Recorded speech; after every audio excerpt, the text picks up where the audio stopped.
Bienvenue à toutes et à tous en ce dimanche 15 janvier pour ce temps de culte. Le matin, quand on se lève, on se dit bonjour. À midi, lorsqu'on se met à table, on dit bon appétit. Le soir, avant d'aller se coucher, on se souhaite bonne nuit. À tout moment, lorsque l'homme ouvre l'Évangile, Dieu lui dit bonne nouvelle. Au commencement de la semaine, en arrivant au culte, Dieu nous dit bienvenue. Oui, nous sommes toutes et tous les bienvenus dans ce temple ce matin. Peut-être nous demandons-nous, en arrivant au culte, si Dieu est là. La réponse est toujours positive, car nous croyons qu'il nous précède. Celui qui risque de ne pas être là, c'est moi. Alors, au lieu d'invoquer la présence de Dieu en disant « Seigneur, sois au milieu de nous », nous ferions mieux de dire « Seigneur, toi qui es au milieu de nous, apprends-moi à être là, devant toi. Éveille-moi à ta présence et à la présence des frères et des sœurs qui sont à mes côtés. » Nous chantons ensemble à la page 170, le cantique 1201, les strophes 1 et 2 de « Je louerai l'Éternel » à la page 170.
Et pour toutes ces œuvres, notre Dieu mérite d'être adoré, d'être loué. C'est notamment ce que nous affirme le psaume 30. « Je t'exalte, ô Éternel, car tu m'as relevé. Tu n'as pas voulu que mes ennemis se réjouissent à mon sujet. Éternel mon Dieu, j'ai crié à toi et tu m'as guéri. Éternel, tu as fait remonter mon âme du séjour des morts. Tu m'as fait revivre, loin de ceux qui descendent dans la fosse. Chantez à l'Éternel, vous qui l'aimez, célébrez par vos louanges sa sainteté. Car sa colère dure un instant, mais sa grâce toute la vie. Le soir arrivent les pleurs et le matin l'allégresse. Je disais dans ma sécurité, je ne chancellerai jamais. Éternel, par ta grâce, tu avais affermi ma montagne, tu cachas ta face, et je fus troublé. Éternel, j'ai crié à toi, j'ai imploré l'Éternel. Que gagnes-tu à verser mon sang, à faire descendre dans la fosse? La poussière a-t-elle pour toi des louanges? Raconte-t-elle ta fidélité? Écoute, Éternel, aie pitié de moi. Éternel, secours-moi. Et tu as changé mes lamentations en allégresse. Tu as délié mon sac et tu m'as ceint de joie, afin que mon cœur te chante et ne soit pas muet. Éternel, mon Dieu, je te louerai toujours. Parole du Seigneur. Je crois en Dieu, le Père Tout-Puissant, Créateur des cieux et de la terre. L'Éternel règne, il est esprit, il est amour. L'amour de Dieu envers nous s'est révélé en ceci. Alors que nous étions encore pécheurs, Christ est mort pour nous. Je crois en Jésus-Christ, notre Seigneur. Il est venu chercher et sauver ceux qui étaient perdus. Il est le chemin, la vérité et la vie. Le même hier, aujourd'hui, éternellement. À ceci, tous reconnaîtront que nous sommes ses disciples, si nous avons de l'amour les uns pour les autres. Je crois au Saint-Esprit, qui rend témoignage à notre esprit que nous sommes enfants de Dieu. Nous avons été baptisés d'un seul esprit pour former un seul corps. Je crois au royaume de Dieu, à l'amour plus fort que la mort. Je crois à la vie éternelle. Prions. Seigneur, notre Dieu, notre Père, toi qui nous attendais ici ce matin, qui nous a accueillis et nous met au calme, donne-nous la grâce de la fraternité. Ouvre nos yeux sur nos voisins qui partagent avec nous ce temps de rencontre. Apprends-nous à les considérer comme un don précieux que tu nous offres. Ce matin, Père, accorde-nous la grâce de la reconnaissance, accorde-nous le courage de la rencontre, accorde-nous la joie du rassemblement. Amen. Et nous chantons ensemble à la page 640, le cantique 4305, donc à la page 640, « Je veux répondre ô Dieu ».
Le Seigneur dit, je veux faire sortir chaque homme et chaque femme de l'esclavage. Je promets que tous seront libérés de tous leurs esclavages. Voici le chemin, voici. Tu n'auras pas d'autre Dieu pour me braver. Je te le promets. Tu seras libre vis-à-vis de tous les dieux dont tu es esclave. Orgueil, ambition, volonté de puissance. Tu ne te feras aucune représentation de celui que je suis. Je te le promets, tu seras libre vis-à-vis de toutes les images et les idées que tu te fais de moi. Tu ne feras pas référence à mon nom pour de fausses raisons.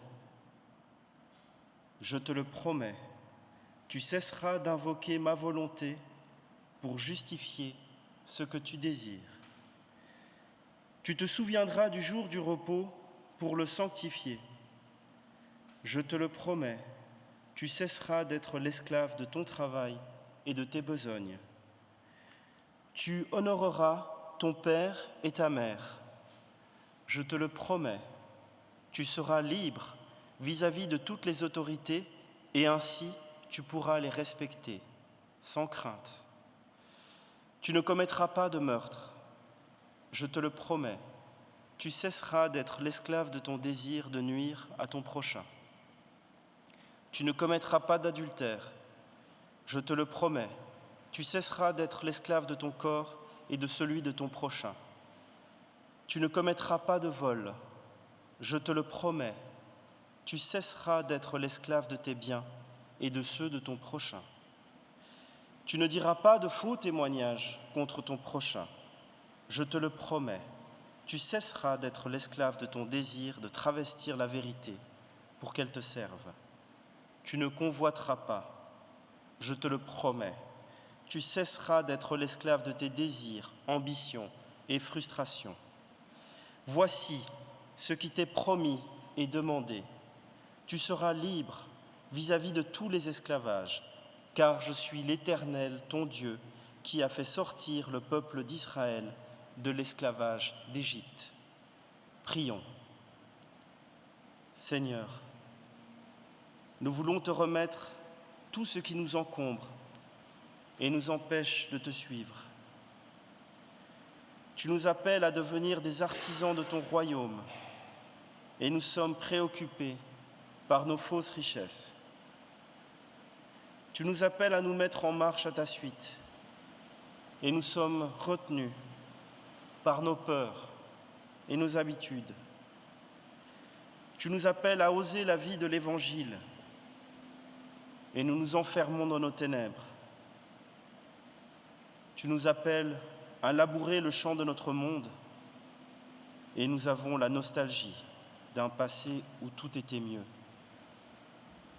Seigneur, pardonne-nous et donne-nous ta liberté, ton courage et ta joie pour que nous apprenions encore et toujours à devenir des disciples qui marchent à ta suite. Amen. Dans l'Évangile, nous trouvons des paroles qui accusent notre façon de vivre, comme celles que nous avons entendues ce matin. Mais s'il y a des paroles qui accusent, il y a aussi des paroles qui accueillent et des paroles qui nous assurent que l'accueil est plus fort que l'accusation. Tel est le cœur de l'Évangile, comme nous le rappelle ce verset de Jean. Dieu a tant aimé le monde qu'il a donné son Fils unique, afin que quiconque croit en lui ne périsse point, mais qu'il ait la vie éternelle. Frères et sœurs, je vous l'atteste ce matin. Le Dieu de Jésus-Christ nous libère de notre péché pour que nous vivions dans la certitude de son pardon et dans la liberté. Et nous chantons ensemble à la page 560, le cantique 41-01, à la page 560, Louange et gloire au plus haut des cieux.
Dieu très saint, ouvre-nous à ton message de paix, d'amour et de compassion qui se trouve dans les Écritures et aide-nous à témoigner de ce message tous les jours de notre vie.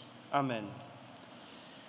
Vient maintenant le moment des lectures bibliques avec comme première lecture Ésaïe 49, 3-6 avec un appel de Dieu à son serviteur Israël.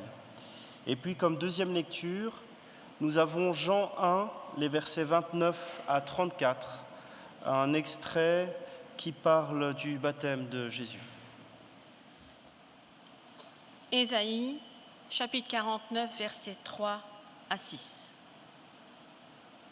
Et il m'a dit, « Tu es mon serviteur Israël, en qui je me glorifierai. » Et moi j'ai dit, « C'est en vain que j'ai travaillé. C'est pour le vide et le néant que j'ai consumé ma force. Mais mon droit est auprès de l'Éternel, et ma récompense auprès de mon Dieu.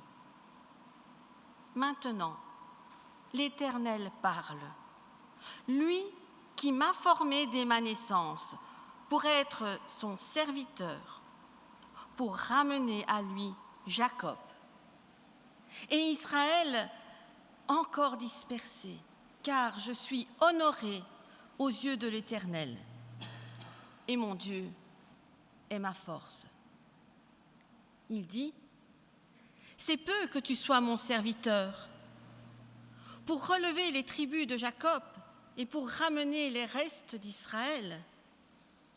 Je t'établis pour être la lumière des nations, pour porter mon salut jusqu'aux extrémités de la terre. » Dans l'évangile de Jean, au chapitre 1er, les versets 29 à 34.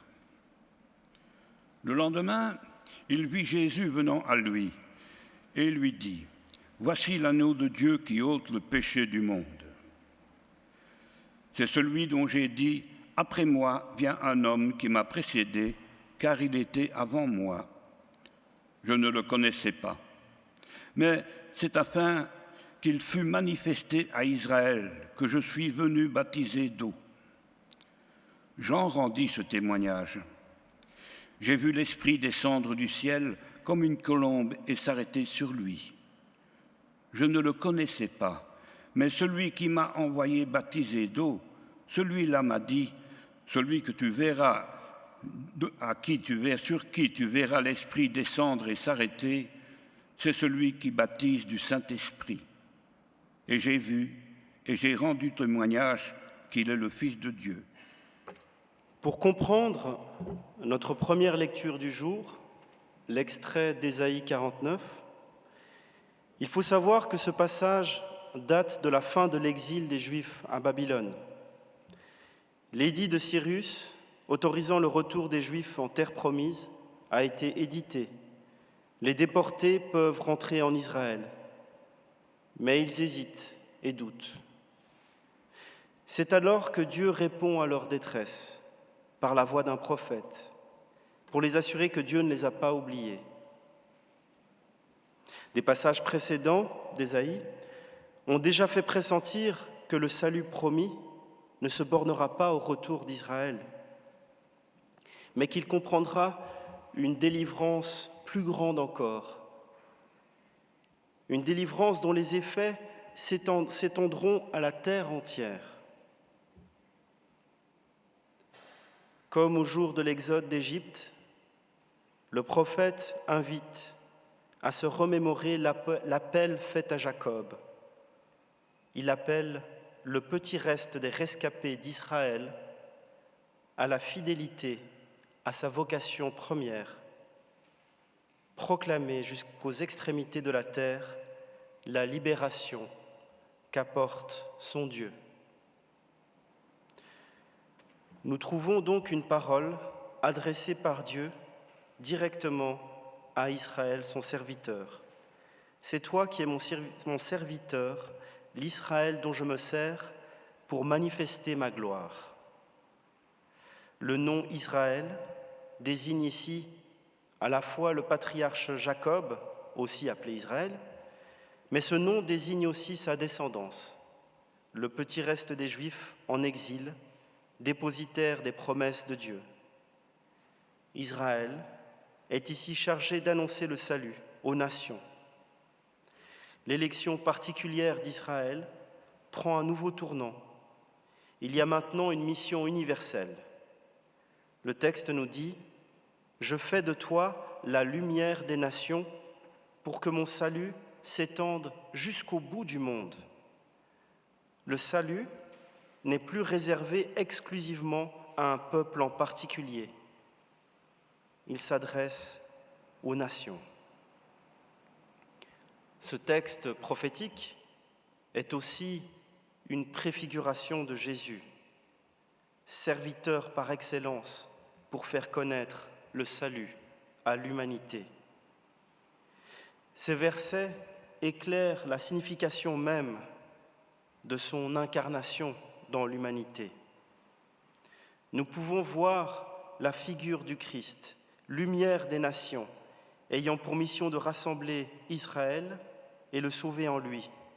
Mais c'est encore trop peu. Il faut encore que le serviteur apporte ce salut, la lumière, jusqu'aux extrémités des nations. 5 siècles avant Jésus, le prophète Ésaïe lui avait balisé le chemin. Désormais, il faudra que l'on s'habitue à cette nouvelle conception de Dieu, un Dieu qui apporte le salut jusqu'aux extrémités de la terre. Dans notre deuxième texte du jour, nous assistons au baptême du Christ. Avec la colombe qui descend sur le Christ, quelque chose de nouveau commence. L'Esprit qui descend sous la forme d'une colombe annonce l'engendrement d'un nouvel Israël de Dieu, inaugurant avec Jésus les derniers temps. L'Esprit descend sur Jésus, le remplit et y demeure en s'emparant de lui comme don de Dieu. Il devient ainsi la nouvelle demeure de Dieu. L'extrait de Jean 1 nous apprend des choses importantes sur Jésus. La première chose, c'est que Jean désigne Jésus comme l'agneau de Dieu qui enlève le péché du monde. L'expression est étrange. Un agneau, petit, faible, vient enlever les péchés du monde. Le contraste est extrême entre un petit être naissant, un agneau, et le vieux monde plein de vices. Contraste aussi entre la sainteté de Dieu et les péchés du monde. Et pourtant, malgré ces oppositions, une réconciliation et une restauration est attendue. En désignant Jésus comme l'agneau de Dieu, Jean reconnaît l'identité et la mission divine de Jésus qui vient réconcilier le monde à Dieu et lui permettre de découvrir le Père. En contemplant Jésus venir à lui, Jean nous oriente déjà vers la croix, le lieu où le Fils révèle l'amour du Père. Cet agneau de Dieu nous renvoie à la préparation de Pâques, moment où l'on sacrifiait les agneaux, jour de passion de Jésus. Avec ces quelques mots, Jean vient témoigner de l'identité divine de Jésus et de sa mission qui s'accomplira jusque sur la croix. Une autre opposition apparaît dans les paroles du Baptiste. Celui qui vient de désigner Jésus comme l'agneau de Dieu, dans une quasi-profession de foi, déclare aussitôt « Je ne le connaissais pas ». Ils étaient cousins, mais ils ne connaissaient pas encore tout de Jésus. Il faut la voix du Père lui disant « Tu verras l'Esprit descendre et demeurer sur un homme. C'est lui qui va baptiser avec le Saint-Esprit. » Il faudra cela pour que Jean puisse véritablement rendre témoignage de qui est Jésus. Et dans ce passage, la parole de Dieu apparaît comme incontournable pour connaître Jésus.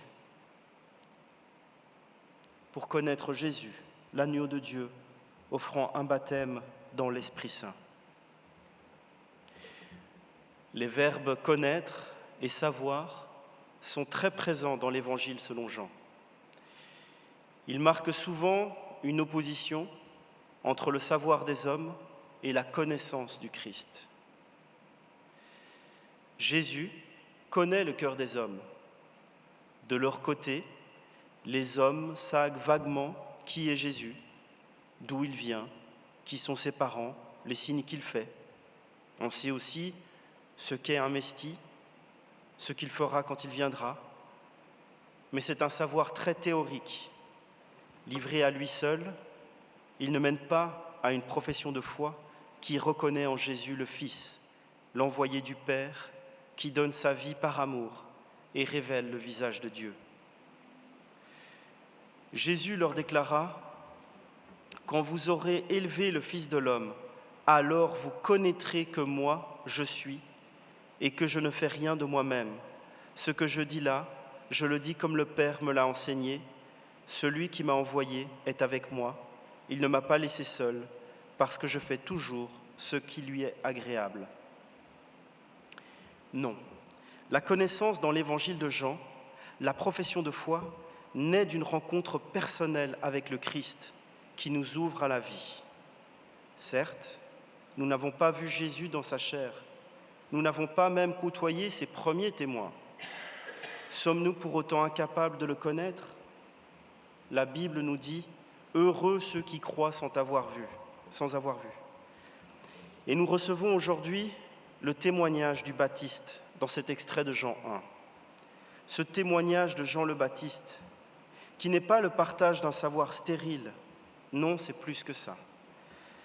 Ce témoignage nous offre des lieux incontournables et indissociables où Dieu, en son Fils, se donne à être rencontré. D'abord, la parole de Dieu elle-même. C'est Dieu lui-même qui dit à Jean-Baptiste qui est Jésus. La croix, qui nous est introduite par l'expression « agneau de Dieu qui vient enlever les péchés ». Et enfin, le témoignage des baptisés. Jean affirme que Jésus est le Fils de Dieu. Ainsi, dans une foi en continuelle conversion, nous sommes invités de passer de l'ignorance au témoignage, de la méconnaissance à la reconnaissance de l'œuvre de Dieu, à passer d'un « et moi je ne le connaissais pas » à « j'ai vu et je rends témoignage de ce que j'ai vu ». Ces deux textes, Jean 1 et Ésaïe 49, viennent nous rappeler que nous sommes à la suite du Christ serviteur, que nous sommes appelés au service du projet d'amour de Dieu sur le monde, car le Seigneur attache du prix à la part que nous pouvons apporter à la manifestation de sa lumière parmi les nations. Ce n'est pas facile de participer à manifester la lumière au monde. Il peut y avoir des moments de doute, des moments d'abattement. « Je me suis fatigué pour rien », nous dit Ésaïe 49. Le serviteur connaît un moment de découragement. Il pense perdre son temps, user ses forces en pure perte. Mais dans Ésaïe 49, on nous enjoint à tenir bon. Dans cet extrait, à première vue, le travail fait pour le Seigneur semblait avoir été inutile. C'est le temps du découragement. Mais le Seigneur vient dire que non, car le serviteur a fait ce qu'il avait à faire, et en cela il n'a pas perdu son temps. De plus, Dieu lui affirme qu'il lui maintient son affection, et il fait de lui non seulement son porte-parole pour le peuple, mais encore, il fait de lui la lumière des nations. Et il est vrai que les textes d'Ésaïe nous sont parvenus et qu'ils éclairent jusqu'à aujourd'hui notre route. Il en va de même pour nous. Nous devons écouter l'appel de Dieu dans notre vie et y répondre de notre mieux, laissant à Dieu faire en sorte que notre travail porte son fruit. La qualité de notre mission devant le Seigneur ne va pas dépendre de la réponse des autres, mais de la façon dont nous nous serons offerts à Dieu dans notre vie. pour correspondre à ce qu'il attend de nous. Ce texte d'Ésaïe est donc à la fois un appel à aller jusqu'au bout de la mission, aussi difficile qu'elle puisse être, et aussi un appel à avoir une foi indéfectible en l'amour de Dieu au cœur de notre vie, car le Seigneur ne nous abandonnera jamais et en lui, rien n'est jamais perdu. Amen.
Vient le moment de la prière pour l'offrande. Donc pour rappel, il y a des troncs donc à l'entrée de l'église. Il est possible de mettre une offrande donc avant ou après le culte. Dieu notre Père, reçois l'offrande que nous te présentons. Que dans le service de nos semblables, elle serve à ta gloire et au bien de l'Église. Tu es béni pour les siècles des siècles. Amen. Et nous chantons ensemble à la page 706, « Trouver dans ma vie ta présence », donc à la page 706, le cantique 45, 21.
Louons Dieu. Seigneur, notre Dieu et notre Père, quel bonheur de t'adorer partout et à tout moment. Quelle joie de te dire merci pour Jésus-Christ, ton Fils. Sa venue dans le monde a fait lever l'aube de ton règne d'amour. Humain parmi les humains, vivant jusqu'au bout ton pardon et ta paix, il nous a fait découvrir notre véritable humanité. Condamné au supplice de la croix, il s'est dépouillé de tout pouvoir et de tout prestige pour nous rendre libres de te servir. Ressuscité, il est le messager d'un monde nouveau, d'où toute oppression, toute larme et tout mal disparaîtront. Et nous chantons ensemble à la page 60, le cantique 36, donc à la page 60, « Ô Seigneur, ta fidélité ».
Pendant qu'ils sont à table, Jésus prend du pain, il dit la bénédiction, il le rompt et le leur donne en disant « Prenez, ceci est mon corps ».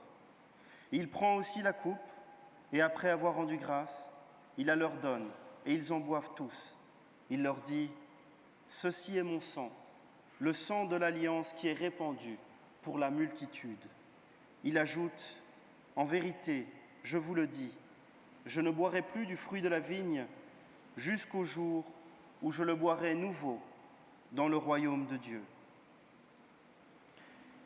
C'est dans la reconnaissance et dans la louange que nous prenons ce pain et ce vin pour proclamer la mort de ton Fils et pour annoncer sa résurrection dans l'attente de son retour.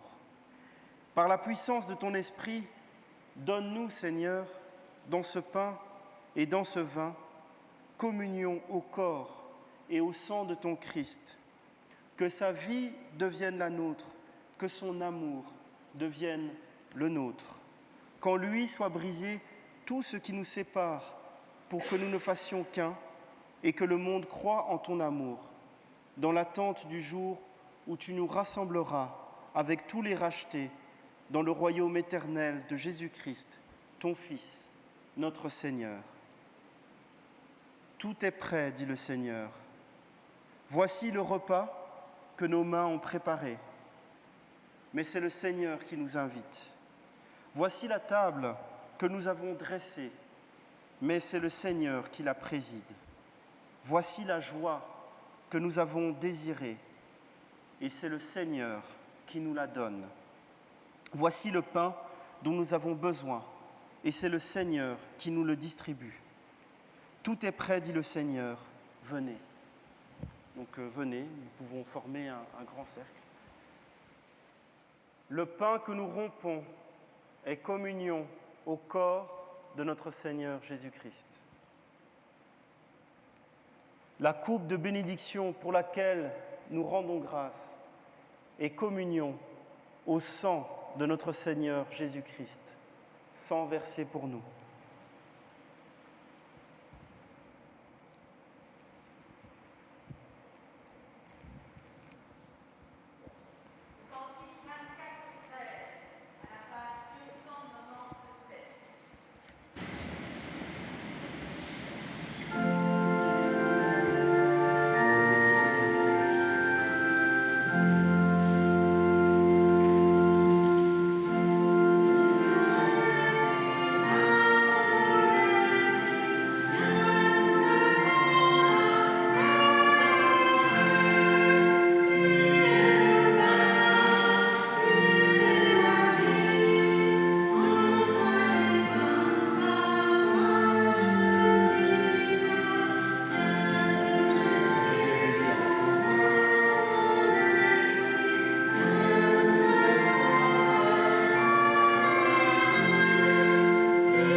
Nous te rendons grâce pour la force et le réconfort que tu nous as donné par le corps et le sang du Christ.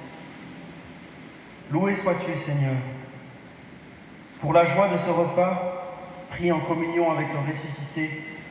Loué sois-tu, Seigneur, pour l'unité en un même corps de tous ceux qui partagent le même pain et la même coupe.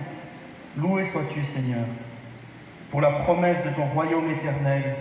Loué sois-tu, Seigneur. Seigneur Jésus-Christ, envoie ton esprit sur l'Église, que sa force lui procure un élan nouveau.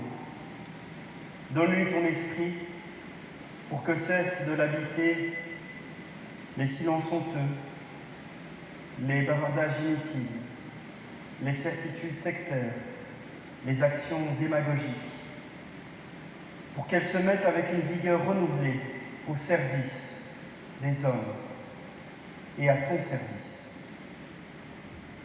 Donne-lui la passion de la vérité, la soif de l'amour, le goût de la bonté. Rends-la audacieuse dans l'annonce de la bonne nouvelle. Nous te prions pour notre terre, ta création, chère à ton cœur. Nous déposons devant toi ses habitants, les privilégiés pour qu'ils entrent dans la dynamique du partage et ceux qui sont en attente de soutien, de paix, de justice et de réparation face à ce qu'ils ont subi. Que ton esprit ouvre les cœurs et guide vers des politiques renouvelées.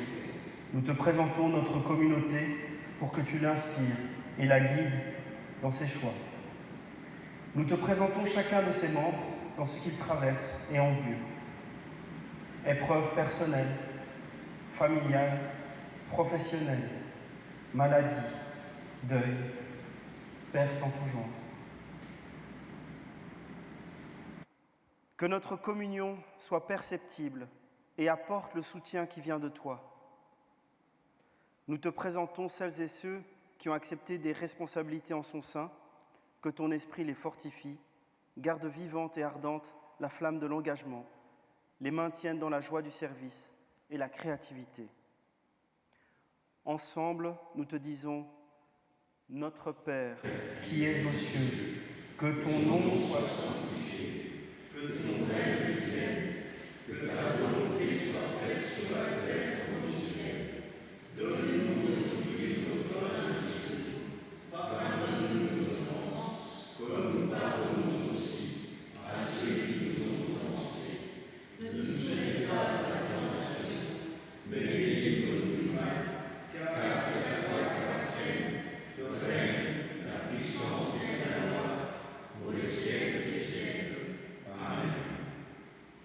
Allez, dans la paix du Christ, nous pouvons retourner à nos places.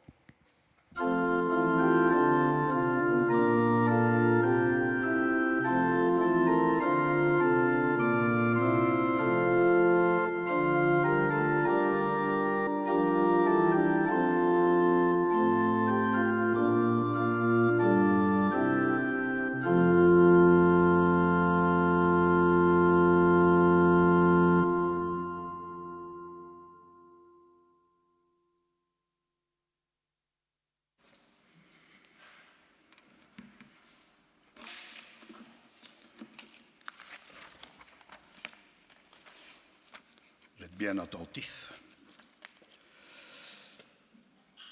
Il y a du café après le culte. Quoi? Oui, mais t'inquiète pas.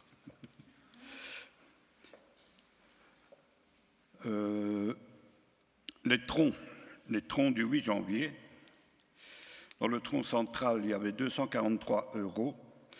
Dans le tronc pour la mission contre la lèpre, 40 €, et le second tronc de ce jour est destiné à l'action pastorale. Quelques dates.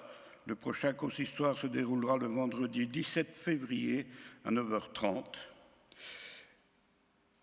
La prochaine réunion de prière œcuménique, le vendredi 20 janvier à 14h.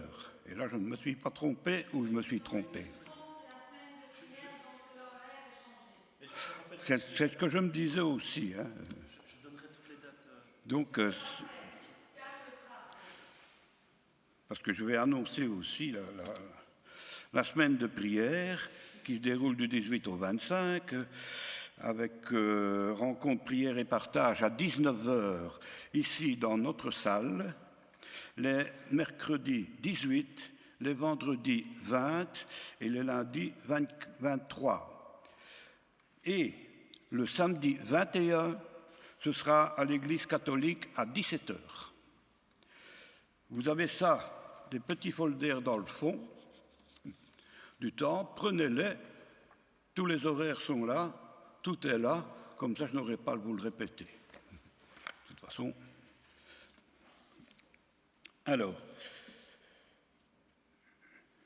je vous signale qu'il y a toujours le mardi matin de 9h à 12h la permanence pastorale organisée par notre pasteur. Et hier, nous avons eu une assemblée de district. Myriam n'est pas là pour faire le rapport. Donc, je demanderai à Myriam de faire un rapport pour la semaine prochaine. Et éventuellement, ce type de rapport, on essaiera de vous le communiquer par d'autres voies. Parce que le dernier, on n'en a pas eu en entier. Quelques dates qui ont été données hier. Le service protestant de la jeunesse organise bien sûr tous les ans ou presque un camp vers l'étranger. Et pour financer ce camp, ils organisent un repas au temple de Frameries le 29 mars à 18h30. Donc le 29 mars à 18h30, repas SPJ au temple de Frameries. Toujours au temple de Frameries, vous êtes invités à une après-midi de louange le 2 avril avec le pasteur Yann Gabel à 15h. 2 avril à 15h, pasteur Yann Gabel au temple de Frameries. Au temple de pâturage, culte d'accueil de Salvatore Manfroy, qui assure maintenant la suffragance de la paroisse qui est vacante. Donc, ils ont désigné un suffragant. Il s'agit de Salvatore Manfroy, que vous avez vu ici prêcher un jour, enfin dimanche. Et cette réunion, ce culte, se déroule le 22 janvier à 16h. Au temple de pâturage, bien sûr. Alors, au temple de Dour, le 5 mars à 16h, conférence de Madame Laurence Druet sur Jean Calvin. On n'en fait pas plus. Voilà. Je crois que j'ai tout dit.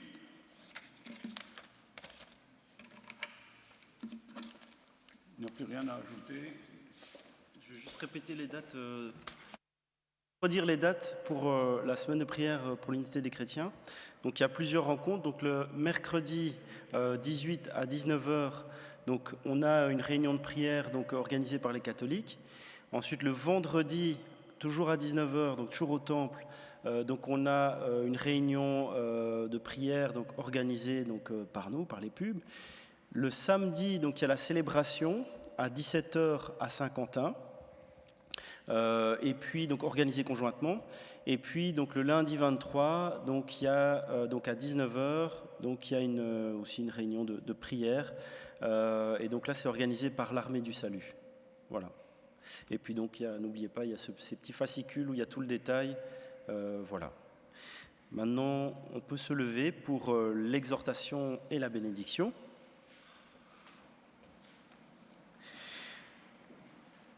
Poursuivez donc votre route dans le Christ, Jésus le Seigneur, tel que vous l'avez reçu. Soyez enracinés et fondés en lui, affermis dans la foi et débordants de reconnaissance. Et que le Dieu Tout-Puissant vous bénisse et vous garde, Père, Fils et Saint-Esprit. Amen.